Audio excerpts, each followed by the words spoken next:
He's Chris Mad Dog Russo, host of Mad Dog Unleashed on Sirius XM Radio, and he hosts High Heat on the MLB Network. Mad Dog, how are you? Hello, Danny boy. How you doing? Okay. I'm doing okay. We were talking about the World Series, and I'm openly rooting for Dodgers versus the Astros because the storyline. And, I totally agree. Totally agree. But Braves fans are getting upset with me. It's like, what do you have against us? I have nothing against you. You're a good story. You had some great additions at the trade deadline. But, Freddie Freeman, you're not – we want star power or we want revenge. We want drama. And, maybe we get Astros in the Braves. But do you get killed when you are rooting for a storyline? Occasionally I do. And I'm with you 1,000%. You're right on. That's the best one. Dodgers Houston. I don't think we're going to get it now, but I think Dodgers Houston would have been a superb series. Dodgers look like they've run out of gas. Their pitchers are tired. Turner's hurt. Give the Braves a lot of credit last night. They jumped on them early. Urias is tired. Buehler was tired. So, I don't know. I think the Giants took a lot out of the Dodgers. I think all year, 106 wins, 5 games. I think it took a lot out of L.A., and the Braves are peaking at the perfect time. So I'm with you. You're going to get probably – and I think Houston will figure out a way to win a game at home.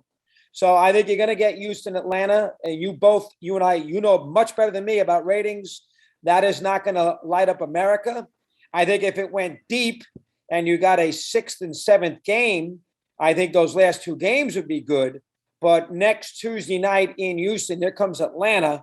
I don't know if the TV sets are going to be turned on across the country. So I got to be honest, that's just the way it is. But I do think it'd be a fun series and there'd be a lot of runs, good weather, nice ballparks. But the world, America, Dodgers, Astros would have been a lot of fun. Yes, fans get mad. They think if you go the other way that you hate their team.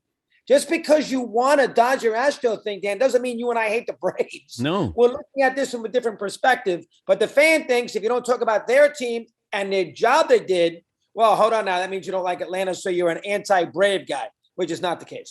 We always look at momentum. We're trying to figure out momentum. And you would have thought maybe the Dodgers would wake up after Bellinger's home run. Mookie Betts has the game-winning RBI. But what is the saying? Like momentum is tomorrow's starting pitcher. I don't know if Earl Weaver coined that phrase, but how do you explain the Dodger lineup that had 2 hits? The starters had 2 hits. I can't. And not only that, against the bullpen. So it's not like they were facing, Greg Maddux, circa 98. They were facing, obviously, I can't explain it. I thought the Dodgers were definitely going to win last night. I did not take into account that Urias might be a little tired, and he was. The Braves jumped out 2-0. You can sense right away that the Dodgers were in a little trouble once they got those 2 runs. They had that one opportunity, and then, of course, he hit into the double play Turner, and he got hurt in the bottom of the 7th inning off the leadoff single. But, you're not going to come from 5-2 down too many times in a row, Dan. The game the night before, out of nowhere, he hits a 3-run homer in the bottom of the 8th. You're not doing that every day. And I'll tell you something else, and I did not take this into account, so blame this on me. This is the 3rd time now the Braves and Dodgers have played in the playoffs in the last 3 years. 18 they played, Dodgers 1-4. Last year, they were down 3-1 and they won. You're going to beat the Braves 3 times in a row, and then you're going to beat the Braves down 3-1 twice in a row? No, you know the way sports go. Sooner or later, the tide's going to go the other way. So the Dodgers look to me be an exhausted team. I think Atlanta will get by, and I can't explain last night. I'm with you, thought that was such a huge jolt the night before, that it would be a carryover, especially against the Braves bullpen. It didn't work out. Didn't work. That's why we love sports. It didn't work out that way. I'm watching Houston against the Red Sox, and Framber Valdez is out there, and I keep waiting for the analytical department with the Astros to say, well, you got to take him out because he's gone more than 4 innings. Oh, my God, he's gone more than 5. And I'm going, like, he's dealing. And John Smoltz even said, sometimes it's just your gut feeling. Like you ask your catcher, and, you have different metrics there, but you're asking your catcher, how's he feel? How's he look? Your catcher will be honest with you. But somebody goes 7 innings, and it's Herculean. It used to be, it was almost mandatory in big games. I totally agree. I think that's hurt the sport a lot. Nobody gets wrapped up to see relievers pitch these games. The entertainment value. See, what baseball has lost, Dan, they've lost the great starter trying to get through a lineup the third time in a big game. You know, Verlander a few years ago against the Yankees in a game six. Gibson against the Yankees. Pick anybody you want. You lose that. So what they do is they bring in an anonymous relief pitcher who nobody's ever heard of, who you can't pick out of a lineup. Oh, and by the way, after he faces three batters, they bring another guy in to do the same exact thing. So the entertainment value of this sport with a big star pitcher. Imagine LeBron if we took him out in the fourth quarter because we feel that, the fourth quarter he's too tired. So we're bringing, imagine if Brady doesn't play in the fourth quarter of a playoff. That's what we've done with the great pitcher. But I agree with you about Valdez and give Dusty credit. Bottom of the fifth, it's only 1-0. Bottom of the fifth, base hit batter. And Dusty goes out to the mound. And, 9 times out of 10, the manager panics, brings in a reliever. Dusty basically tells him to settle down. 4 or 5 pitches later, Renfroe hits into a double play. They get out of the inning. And in the top of the sixth, the Astros scored 3 runs or whatever they scored, 4 or 5 runs. So it was a breath of fresh air watching this kid pitch yesterday. It really was a breath of fresh air. They needed that start in the worst way. But the great starting pitcher that we all used to love, you and I as kids, Seaver, 7th inning against Rosen bench in the 73 postseason in game 1 is a perfect example. As it turns out, those 2 guys hit home runs off him, but you know what I mean. Yeah. That great Hall of Fame starter. Baseball no longer can give you that. And I think you and I think that's a major problem with the sport. It's unfortunate. That's the way the data scenario. You got the kid riding a Schwinn bike into the offices right out of UCLA, just wash his hair with the Bruins sweatshirt on, and he tells Andy Freeman, Andy, look at this data. 3rd time through the lineup against this team, the starting pitcher, gives up a 285 batting average. Let's get them the hell out of the game. That might be good for their, for maybe the front office. It's bad for the entertainment. There's no question about it. But do you think, and I keep bringing this up, where somebody is going to have a counterattack, an alternative style, hit and run, you're going to be maybe in a bigger ballpark, maybe steal base, putting pressure that you must make something happen every time you get to it's almost like Patrick Mahomes. He's hitting home runs. But when you force him to hit singles, now you change the whole dynamic. The Titans run the football. Nobody wants to face them in the postseason. Does a baseball team say, let's take advantage of our ballpark and play this style of baseball that will be different than anybody else? So you have to deal with us as opposed to the other way around. 85 Cardinals when they ran all over the place with Vince Coleman and everything. That's another thing that Dusty did yesterday, Dan. It was good. Top of the 6th inning, Altuve walks. What's he do after that? He steals second base. And then there was a play that he stole. It wasn't that one.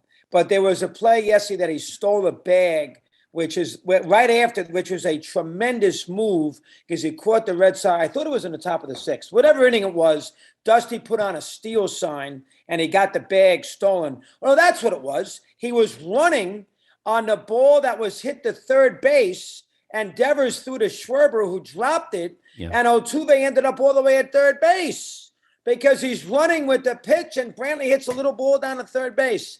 That kind of baseball we've missed. It's strikeouts or hit home runs. This has been discussed forever, and it's unfortunate. And the other thing that was surprising to me, and think about it, the ratings, I get into the ratings.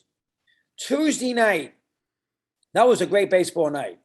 Bellinger hits the home run, and then the Red Sox and Astros, it's 1-1, and it's 2-1 Red Sox, top of the 8th. Those ratings for those games, you would think would be really good, and they were decent, 4 million, but the NBA didn't do that much worse. As a matter of fact, LeBron and Curry at 10:30 did like 3.5 million.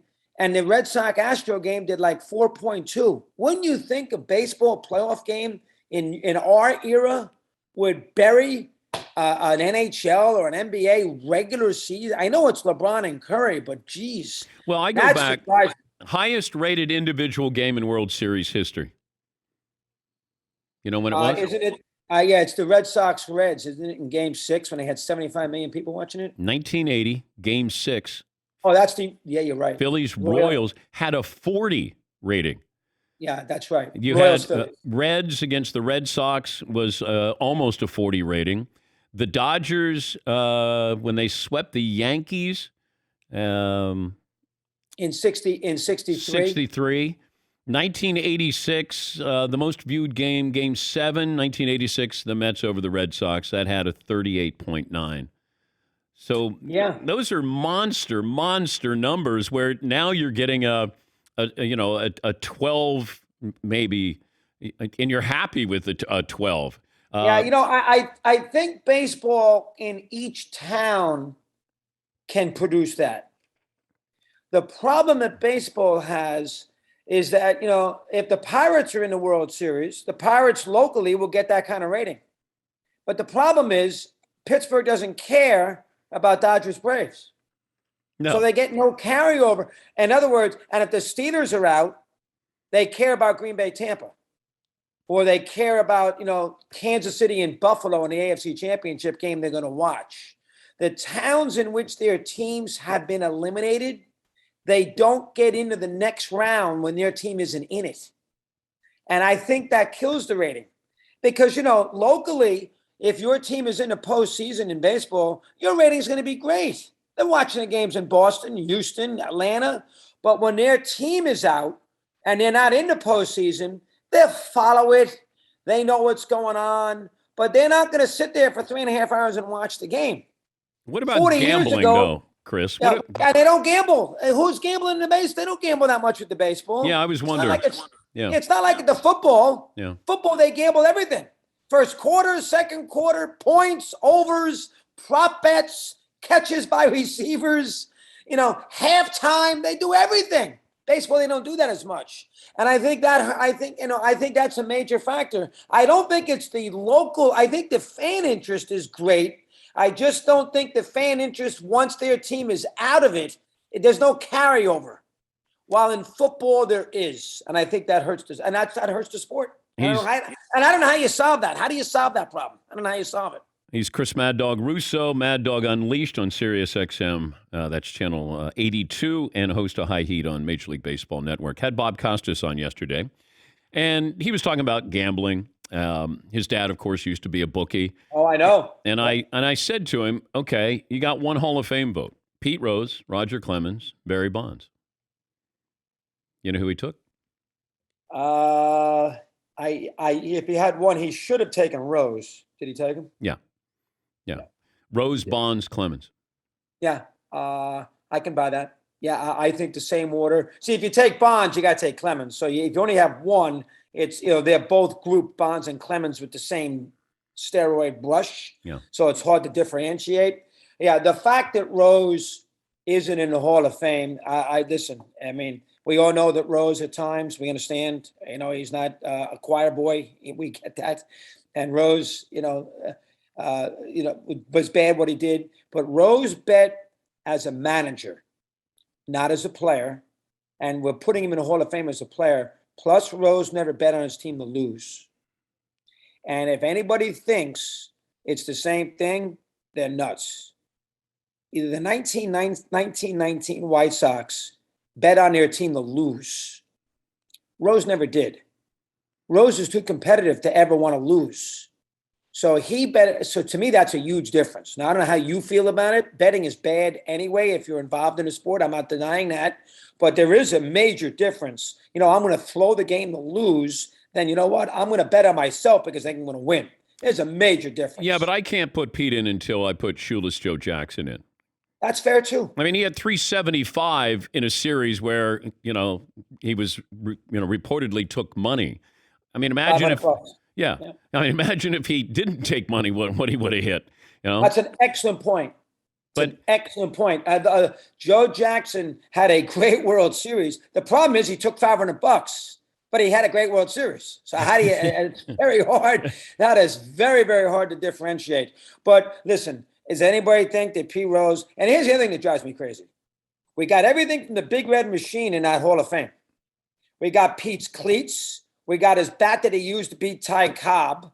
We have everything that you want. We got the hitting streak when he hit in 44 straight. Everything you want about Pete Rose. You want his glove. You want his uniform. You want cleats. You got everything you want about Pete Rose. Oh, but by the way, we're not going to put Pete in. So we can walk through Cooperstown and see everything that has got paraphernalia that relates to the Big Red Machine and Pete Rose, but Pete doesn't get a day. Now, I really, I mean. But don't you think he's benefited more, Chris, by not being in the Hall of Fame? Because if Pete got in the Hall of Fame, no one would care. He does keep his name in circulation. He's made more money by not being in the Hall of Fame. You can make the argument. Yeah. Because people are so curious and they feel that. But let's face it. I'm going to ask you a question. Right. Should Pete be in the Hall of Fame? I view it as he cheated in grad school, so I can't take away his undergraduate degree. Until if I think that he bet on baseball as a player, then I would not have him in the Hall of Fame. Now, I've said this before on my show. My bookie used to take some of Pete's bets when I used to bet. So I knew what Pete was doing and how frequent he was doing it and how bad he was. Do I think that he bet as a player? Absolutely. Is there any proof? No, not that I've heard. But as a manager, I can't take away what I saw on the field. It's like Reggie Bush with a Heisman Trophy. What he did off the field, he still won a Heisman on the field. You can take it away, he's still a Heisman Trophy winner. That's a good point. And yeah, Pete, that's a good point. I got to see him. I grew up in Cincinnati. I mean, we loved Pete. We wanted to wear number 14. We slid head first, like everything about it. Pete never read the room well, Chris. If he read the room, he would have thrown himself on the sword and said to Bud Selig, 100%. All he had to do, he just needed to do this. And I've talked to Commissioner Selig about it. I'm going to go through the minor leagues on my own dime and talk about the dangers of gambling. I'm going to do that because, you know what? I need to give back to the game. Pete just never thought that he 100%. Had to lower himself. And I think he would have gotten in. I agree. No, that you're right. I mean, if Pete in 1990 threw himself at the mercy of the court, we would not be having this discussion. No, we would not. And Pete didn't do that. Yeah. And Pete, but I could also make the argument, it has been 30 years. Yes. He's 80 years old. Yeah. Really? I think he gets in. I think it's posthumously, Chris. If he gets in, it's going to be posthumously. They didn't put Joe. You made a great point. They never put Joe Jackson in, and he's been dead forever. 1951, 1950, whatever it was. Yeah, absolutely. Columbia, South Carolina. Yeah. So they didn't put him in. Here's the thing that always bothered Pete. I had him in studio a couple of years ago. That's fascinating. When his kid made his debut in Major League Baseball, they wouldn't give Pete a pass. Yeah. He had to buy a ticket. Yeah. No, hold on now. I know. It's Pete's kid.